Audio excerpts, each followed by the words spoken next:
Hello, this is Teacher Amber. So this morning I completed one of my favorite S2 lessons on Zebra English, and it was toys.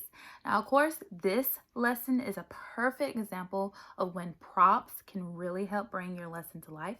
But if you're like me and you woke up late and you had to rush to the classroom, then TPR can still be your friend. In this video, I will be going over ball, balloon, kite, card, teddy bear, and robot. So whether you teach for Zebra English or another platform, hopefully this video can be helpful to you. So to begin, first, ball. I do this.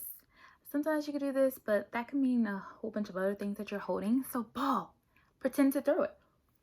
Ball. Whoa. Really have fun with it. The next one is balloon. Now I used to do a stationary balloon. This morning though, being inspired by how active my student was, I just got this idea to change it up a little bit. So I did balloon. And rose up, and he just loved it. And he continued to do it himself.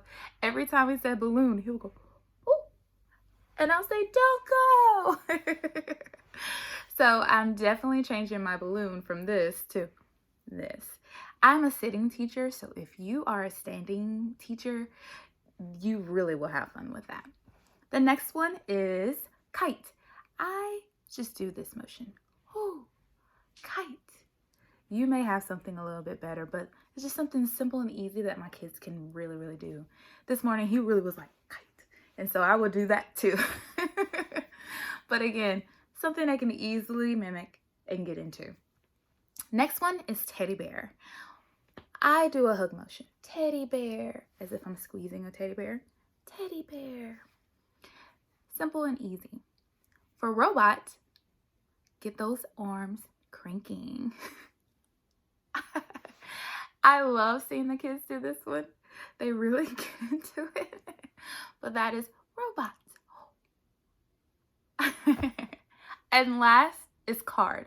I used to do this as if I was holding a card, but that's a little bit harder to communicate what I really mean, because I could be holding a whole bunch of other things. And so what I've started doing is this. Card. Now, I do notice my kids have difficulty making that rectangle shape. They may do this instead. Works for me, because at least they're still attempting. Card. Yes, card. Well, that is it. Hopefully these TPR motions could be helpful to you in your classroom, and hopefully you'll have just as much fun with it as I did and my student. So until next time, bye.